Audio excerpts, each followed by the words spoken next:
करेंगे, बाकी जो पोइट्स हैं उनके बारे में बात करेंगे। कल अपन ने डिस्कस किया था क्रिकेट किसके बारे में, एडमंड स्पेंसर के बारे में, एडमंड स्पेंसर के बारे में डिस्कस किया था, जो कि 1552 से लेकर 1599 तक का इनका लाइफ स्पान था। दूसरा आपने डिस्कस किया किसके बारे में, सर फिलिप सिडनी के बारे में, सर फिलिप सिडनी के बारे में डिस्कस किया था, जो कि थे वो 1554 से लेकर 1586 के बीच के इनके बीच में इनका लाइफ स्पान था। आज अपन बात करेंगे किसकी, थर्ड नंबर पर, जो आपको बताया गया था, जैसा कि आपको लिखाया गया था। कौन है थर्ड नंबर पर, तो थर्ड नंबर पर है जिसका नाम है सर वॉल्टर रेले। फर्स्ट ईयर में आपने पढ़ा भी होगा, सर वॉल्टर रेले का एक पोएम चलता है the nymph's reply to the shepherd, तो आपने उसको भी पढ़ा होगा।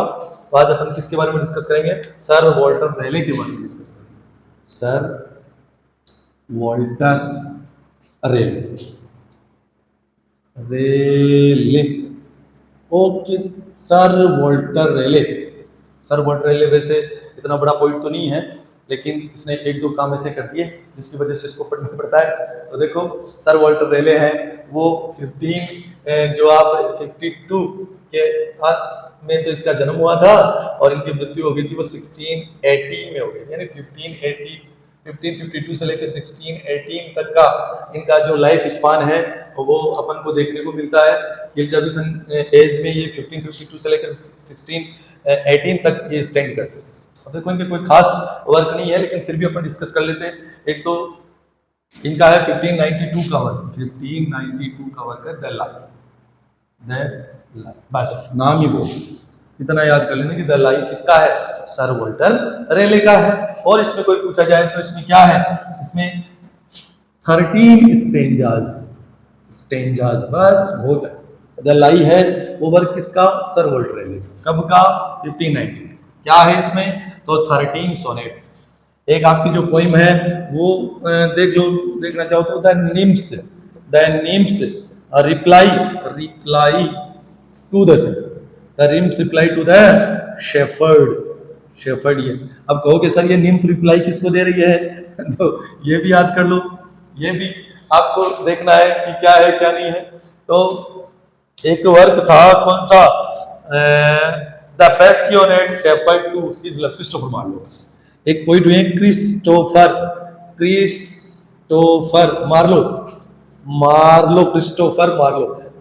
मार्लो ने एक पोएम लिखी।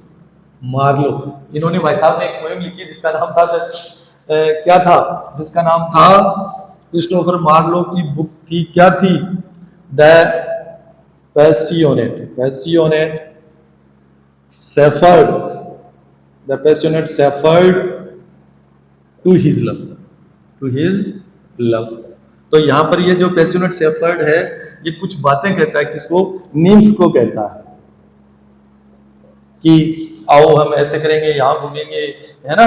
उसकी एक लाइन फेमस है, बी माई लव, ऐसे कुछ करके, तो उसको कहता है कि घूमेंगे, ये फिर वो वो पोएम लिख के छोड़ देते हैं। भाई साहब पहुंचे तो भाई साहब ने क्या करा, उसकी रिप्लाई दे दी निम्फ, है ना, उसको शेफर्ड को रिप्लाई दे दी कि अगर ये परमानेंट रहने वाले हैं तब तो मैं आपके पास आकर के रहूं, लेकिन कुछ भी इस दुनिया में परमानेंट नहीं है, ये आप सबको पता है। तो ये ऐसे रिप्लाई देते हैं, तो ये इनकी एक पॉइंट भी है। अच्छा, और देखा तो एक देखो आजकल एक और थोड़ा सा मैंने जब इसको सर वॉल्टर रेले को पढ़ा तो मुझे एक बात और नजर आई। जैसे अभी अपन जो मूवी देख रहे हैं अपन, कौन सी, केजीएफ फर्स्ट और केजीएफ सेकंड, वहां पर एक जो है क्या है, एल डोराडू का नाम, एल डोराडू ऐसे कोई पैलेस का नाम आता है। एग्जैक्टली वॉल्टर रेले ने इस एल डोराडू के बारे में बहुत पहले ही बात कर दी, यानी 1595 में।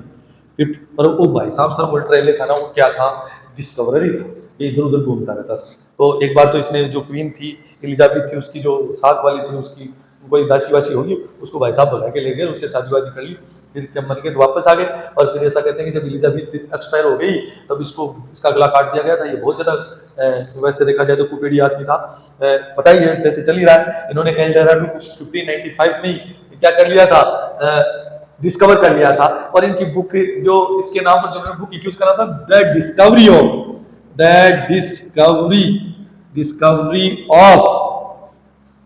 Of Guana, GUINN, Guana. यह 95 का वर्क है, जिसमें एल डोराडू नाम के जो प्लेस है, वही गोल्ड वाला ही प्लेस है ये भी। इसके बारे में इन्होंने क्या किया था, डिस्कस किया था। ये निकल गए थे भाई साहब, इनको किसी ने कह दिया कि यहाँ पर कोई एल डोराडू नाम की जगह है और वहां पे गोल्ड इतना ज्यादा ऐसे ही है, तो ये निकल गए थे। इसे ट्रेवलिंग करते रहते थे, ये ट्रेवलर थे ऐसे कहते थे, है ना। एक चीज के लिए और इनको जाना जाता है, सर वर्ल्ड ट्रेवलिंग, इन्होंने एक एपिटाफ लिखा था अपने जो भाई साहब है ना, कौन से, पहले sir Philip Sidney, sir Philip Sidney, इनके ऊपर इन्होंने क्या लिख दिया, एक एपिटाफ लिख दिया था, एपिटाफ। ओके जी, तो नाम क्या है बुक का, epitaph of sir Philip Sidney, ये भी पूछ सकते हैं आप, सर फिलिप सिडनी। इस सिडनी के ऊपर एपिटाफ किसने लिखा, तो सर वॉल्टर रेले ने लिखा था, ठीक है। और फिर सिडनी पर लिख दिया, तो इन्होंने देखा कि भाई साहब कहीं वो फेरी क्वीन वाले, क्या नाम है उनका, स्पेंसर है, वो नाराज नहीं हो जाए, तो सिडनी पे लिख दिया। तो इन्होंने एक बुक जिसका नाम है ऑफ स्पेंसर्स क्या, फेरी क्वीन, यानी इसके ऊपर भी इन्होंने पोएम लिख दी थी, तो इनके लिए भी इसको याद रखा जाता है। तो देखो एलिजाबेथन एज में तीसरा अपना फेमस जो पोइट है जिसने झंडे गाड़े, उसका नाम क्या है, सर वॉल्टर रेले। वैसे कोई खास आदमी नहीं था, डिस्कवरी करता रहता था और इधर उधर भटकता रहता था, इसने बुक्स लिख दी, तो इसको भी अपन को याद करना पड़ रहा है। तो सबसे फर्स्ट जो इनकी फेमस बुक का नाम है द लाई, जो 1592 की है, nymph's reply to the shepherd, ये भी याद रख लेंगे। इसके साथ आप अगर मार्लो की जो क्या नाम है उसका, अरे not the passionate shepherd to his love, उसको भी आपको याद रखना है। एल डोराडू केजीएफ से आपको याद रह जाएगा। एल डोराडू का मतलब डिस्कवरी ऑफ गयाना है, जो 1595 में है। सिडनी और स्पेंसर से दो आपको याद रह जाएंगे कि सिडनी के ऊपर तो इन्होंने क्या लिखा, एपिटाफ लिखा, और इनकी फेरी क्वीन के ऊपर बुक लिख दी, तो ऑफ स्पेंसर्स फेरी क्वीन। तो ये वर्क है वो आपको किसके देखने, सर वॉल्टर रेले के, बहुत ज्यादा इंपॉर्टेंट पॉइंट है।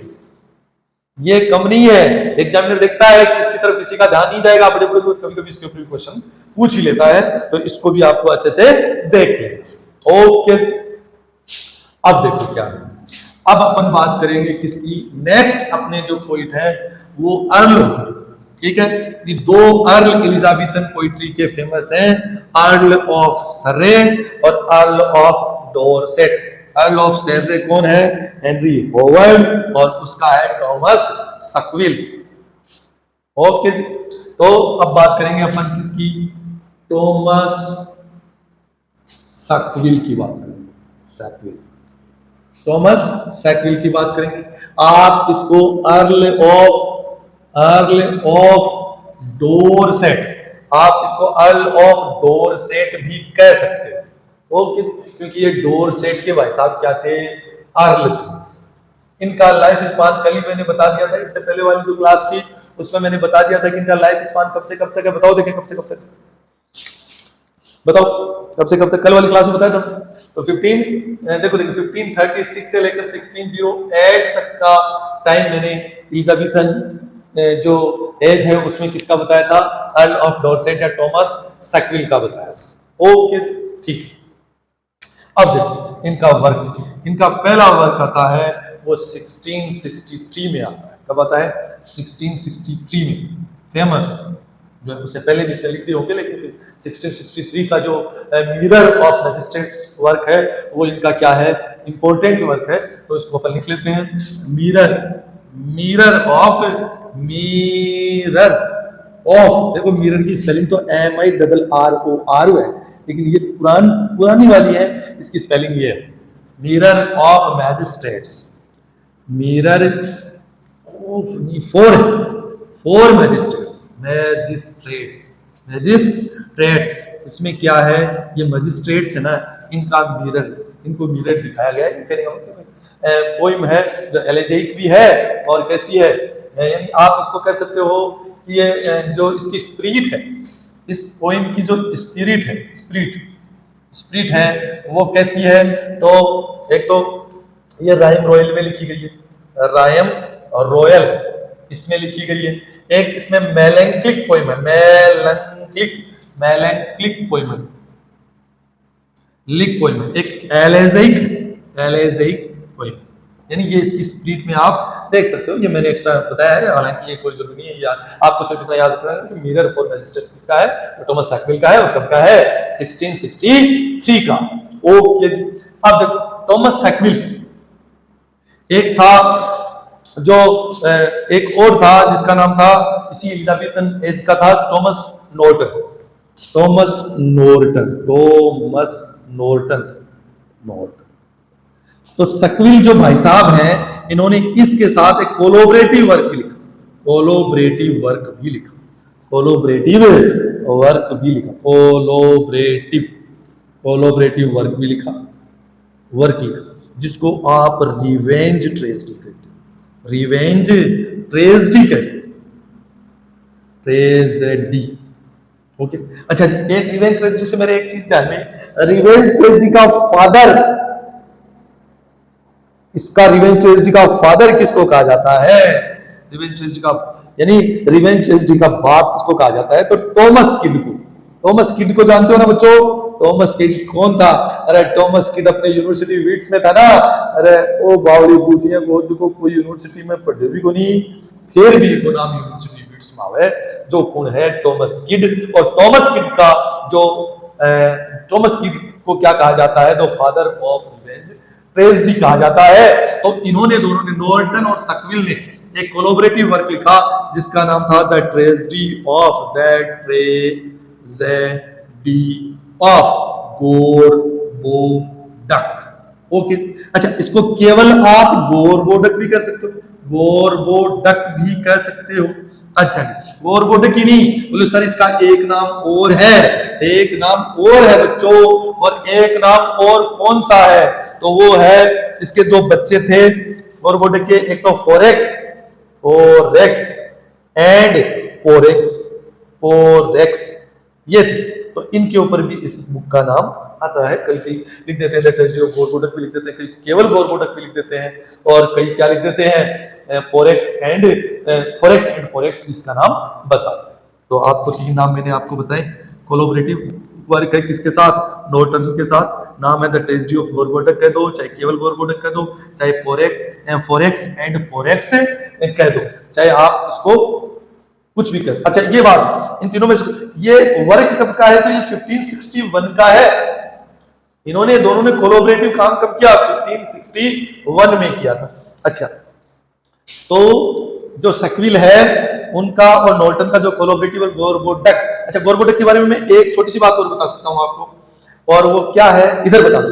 यानी जो गोरबोडक था, गोरबोडक था वो था किंग, कहां का, ब्रिटेन का king, king of Britain, Britain.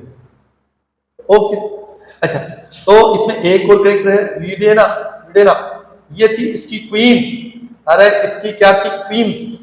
अब कहोगे आप फोरेक्स और पोरेक्स कौन थे, तो फोरेक्स तो इसका कौन था, एल्डर सन था, फोरेक्स, फोरेक्स तो इसका क्या था, एल्डर सन था, एल्डर, एल्डर सन। और जो आपका पोरेक्स है, पोरेक्स है वो इसका यंगर सन, यंगर सन। ये रिवेंज ट्रेजेडी है क्योंकि इसमें किंग को मार दिया जाता है, फिर किंग की रानी है वो रिवेंज लेने के लिए उसको मार देती है, वो उसको मार देते हैं, या पहले आदमी है लिखा करता, मतलब कुछ भी लिख देते थे। यानी किस प्रकार से कैसे क्या, एक स्टोरी टाइप में है, लोगों का मनोरंजन एंटरटेन करने के लिए वर्क लिखे जाते थे। और एंटरटेन उस समय उनका क्रेज था, कभी लव पोएम्स लिखी जाती है, तो कभी मिस्टीरियस लिखी जाती है, कभी सुपरनेचुरल लिख देते हैं। तो उस समय क्या था, रिवेंज का जो मारकाट वाले काम हुआ करते, रिवेंज पोएट्री इन्होंने लिखी थी। अच्छा देखो, रिवेंज पोएट्री से एक बात और ध्यान में आ रही है, 4 फेमस रिवेंज पोएम्स हैं, उनके बारे में भी अपन थोड़ा सा यहाँ पर डिस्कस कर लेते हैं। उससे पहले मैं आपको 2 बात बता देता हूँ कि टॉमस सकविल है, उसको अर्ल ऑफ डॉर्सेट भी कहा जाता है। इसका जो लाइफ स्पान है वो 1536 से लेकर 1608 तक का है। इनकी 2 वर्क है, 1661 का है और 1663 का है। 1661 का तो कोलैबोरेटिव वर्क है किसके साथ, किसके साथ, टॉमस नॉर्टन के साथ। और टॉमस नॉर्टन भी इसी एलिजाबेथन एज का है, और उसका नाम है ट्रेजेडी ऑफ गोरबोडक, गोरबोडक कर दो, चाहे पोरेक्स कर दो। दूसरी 1663 की जो मिरर फॉर मैजिस्ट्रेट्स है, जिसमें जो पोएम्स है, और गोरबोडक आपको पता है किंग था, इसकी पत्नी का नाम विडेना था, पोरेक्स और वर्क्स ये इसके पुत्र थे। अब बात करते हैं अपन किसकी, revenge tragedy, revenge tragedy, revenge tragedy. ध्यान से देखना बच्चों, ये एग्जामिनर होता है ना, वो उसको क्या कर लेता है, उसको मैच में भी दे देता है कि मैच द फॉलोइंग, ऐसे भी करा लेता है। और बाकी रिवेंज जो पोइट्री है उसके बारे में। अच्छा, आजकल मैंने पिछली नेट में, अभी जो कल परसों वाले नेट थी उसमें ज्यादातर क्वेश्चन कौन से थे, क्रोनोलॉजिकल पूछे थे, कौन सी पहले आई, कौन सी उसके बाद आई, कौन सी, इसलिए मैं आज की डेट वेट सब बताने लग गया हूं आपको कि कैसे क्या है क्या नहीं है। तो आज अपन बात करेंगे किसकी, four famous famous revenge revenge tragedies tragedies. Okay जी, तो देखो क्या है, इसके लिए मैं सरार करूंगा आपको, रिवेंज की शरारत तो करती, तो सरार, बस ये आप याद रखो, सरार सरार सरार शरारत, शरारत करते रिवेंज लेना पड़ता है, शरारत करते क्या करना पड़ता है, रिवेंज करना पड़ता है। तो रिवेंज ट्रेजेडी है वो, उनका शरारत, शरारत का शरार आपको लेना है, शरारत याद रखना, शरारत। तो शरारत का ये नहीं आपको केवल शरार काम में लेना है, तो शरार में सबसे पहले है S stands for Spanish tragedy, Spanish tragedy, tragedy आपको पता है स्पेनिश जो ट्रेजेडी है वो 1582 से 92 के आसपास का वर्क है। और ये किसका वर्क है, तो ये आपका वो यूनिवर्सिटी विट्स जो है थॉमस किड का वर्क, किड का वर्क है। ओके, दूसरा आर, दूसरा जो आर है वो आपका स्टैंड करता है किसके ऊपर, रिवेंज के ऊपर स्टैंड करता है, इसके ऊपर रिवेंज ट्रेजेडी नाम ही उसका रिवेंज ट्रेजेडी नाम है उसका, ट्रेजेडी, रिवेंज ट्रेजेडी नाम है उसका। और रिवेंज ट्रेजेडी आपकी है वो 1607 का, 1607 का, और किसका, तो टॉमस मिडल्टन का वर्क, इसका है टॉमस मिडल्टन। कौन है भाई साहब, तो टॉमस मिडल्टन है, टॉमस मिडल्टन, मिडल्टन का वर्क। ओके जी, अच्छा एथेइस्ट, ए है atheist, atheist tragedy, tragedy, atheist tragedy, atheist tragedy आपकी है वो की कब की है, तो वो है 16, ये एथेइस्ट ट्रेजेडी, ये देखो स्पेनिश ट्रेजेडी है वो किसकी है, 1582 से 92 के आसपास की टॉमस किड की है। रिवेंज ट्रेजेडी किसकी है, तो 1607 की टॉमस मिडल्टन का वर्क है। एथेइस्ट ट्रेजेडी किसकी है, तो एथेइस्ट ट्रेजेडी है वो किसकी है, वो एक तो 1661 का वर्क है, और दूसरा नाम सुना तो आपने सिरिल टर्नर, सिरिल टर्नर का वर्क, सिरिल टर्नर का वर्क है। कौन सा, एथेइस्ट, एथेइस्ट कहते हैं नास्तिक, एथेइस्ट मान तो आस्तिक है, और एथेइस्ट मानी नास्तिक जो भगवान में विश्वास नहीं करता। तो सिरिल टर्नर का जो वर्क है एथेइस्ट ट्रेजेडी है वो 1661 का है। अच्छा, लास्ट है revenge of, R stands for revenge, revenge of Bussy, BUSSY, Bussy, D'Ambois, Ambois, Bussy D एम्बॉइस, और ये वर्क है 1613 का वर्क है, और किसका है, तो जॉर्ज चैपमैन का वर्क, GEORG, जॉर्ज चैपमैन, चैपद्यो, चैपमैन चैपद्यो। मैंने आपको क्रोनोलॉजिकल बताया बच्चों, देखो क्रोनोलॉजिकल शरारत की अपन ने रिवेंज ट्रेजेडी में, रिवेंज ट्रेजेडी में क्या करनी पड़ेगी आपको, शरारत करनी पड़ेगी, शरारत का केवल आपको शरार करना है, शरारत में Spanish tragedy, revenge tragedy, atheist tragedy, और रिवेंज ऑफ बसीडी एम्बॉइज है। ओके जी, तो एक तो 1582 से 92 का, फिर देखो 1607, फिर 1661 और 1613 का वर्क। ओके जी, तो देखो क्या है, स्पेनिश ट्रेजेडी वो थॉमस किड की है, रिवेंज ट्रेजेडी है वो थॉमस मिडल्टन की है, एथेइस्ट ट्रेजेडी है वो सिरिल टर्नर की है, और रिवेंज ऑफ बसीडी एम्बॉइज किसका वर्क है, तो जॉर्ज चैपमैन का वर्क है। थोड़ा सा क्रोनोलॉजिकल नहीं हो पाया है, देखो क्या है, क्रोनोलॉजिकल होता तो शायद SRRA होता है ना, SRRA, यानी क्रोनोलॉजी करना है तो आपको SRRA करना है। ओके, मैंने तो शरारत से इसको याद कर रखा है, शरारत मैंने आपको बता दी, शरारत का AT हटा देना है, बाकी 4 वर्ड ले लेने हैं, इससे आपका आ जाएगा। स्पेनिश ट्रेजेडी है, रिवेंज ट्रेजेडी है, एथेइस्ट ट्रेजेडी है, रिवेंज ऑफ बसीडी एम्बॉइज की जो है, इनका देखो रिवेंज ट्रेजेडीज हैं और रिवेंज ट्रेजेडी का फादर आपको पता है टॉमस किड को कहा जाता है, और ये फेमस रिवेंज ट्रेजेडीज हैं, और इनका क्रोनोलॉजिकल भी आपको पूछ सकता है, इनके राइटर भी पूछ सकते हैं कि स्पेनिश ट्रेजेडी किसने लिखी, टॉमस किड ने लिखी। एक इनके आगे पीछे देख करके मैच भी करवा सकता है, तो इनका ये नाम भी आपको ध्यान रखना है कि स्पेनिश ट्रेजेडी है वो टॉमस किड की है, रिवेंज ट्रेजेडी है वो टॉमस मिडल्टन की है, एथिक्स ट्रेजेडी वो टर्नर की है, और रिवेंज ऑफ बसीलिया बॉयज जो 1613 का वर्क है वो जॉर्ज चैपमैन का वर्क है। तो ये रिवेंज ट्रेजेडी है, इनको आपको ध्यान से देख लेना है, यहाँ से क्वेश्चन पुटअप हो जाता है। तो बाकी जो पॉइंट्स हैं और बच गए 2-3 पॉइंट, कितने पॉइंट बच गए भाई, कितने हो गए, तो अर्ल बच गया एक, तो एक गैस्कोइन बच गया, और गैस्कोइन के बाद में ड्राइटन बच गया, तो इनके बारे में अभी क्लास में अपन डिस्कस कर लेंगे। Okay, thank you.